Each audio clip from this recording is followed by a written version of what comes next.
আমার মা আমার বাপ গাল খেয়েছে, আমি হক কথা বলি বলে তাই গাল খেয়েছে, তাহলে কি হক কথা বলা বন্ধ করে দেবো?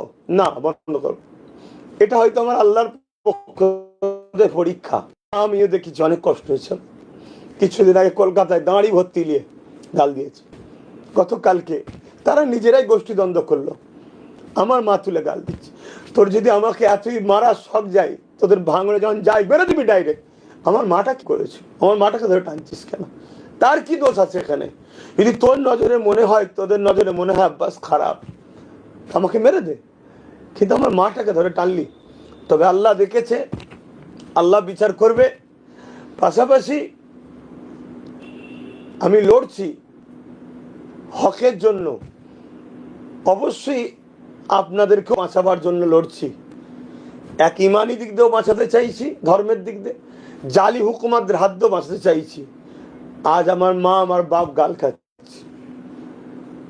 গণতান্ত্রিককে সামনে রেখে, সংবিধানকে সামনে রেখে প্রতিটা গ্রামের মানুষ ভালোবাসার বা যাদের জন্য কথা বলে, যারা মনে করেন আব্বাস সিদ্দিকী কথা বলে, কি করেন আপনারা, এটাও আমার দেখার একটু দরকার। তবে সংবিধান বিরোধী, গণতন্ত্র বিরোধী কোনো কর্মকাণ্ডকে ইসলাম মানে যে দেশে বাস করব সে দেশ বিরোধী বা দেশের সংবিধান বিরোধী কোনো কর্মকাণ্ডের দিকে যাবেন, এটা ইসলামও অ্যাকসেপ্ট করে না, আমিও পছন্দ করি না।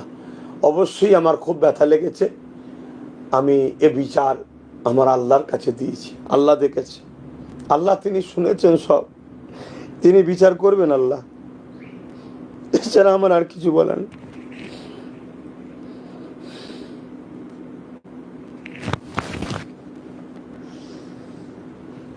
আনিস খানের তৈরি স্টুডেন্ট ফ্রন্টের ছেলেরা আগামীকাল আলিয়া বিশ্ববিদ্যালয় রেজিস্ট্রারের সামনে তৃণমূলের ছাত্র পরিষদের ছেলেদের দ্বারা আক্রান্ত, কি বলবে?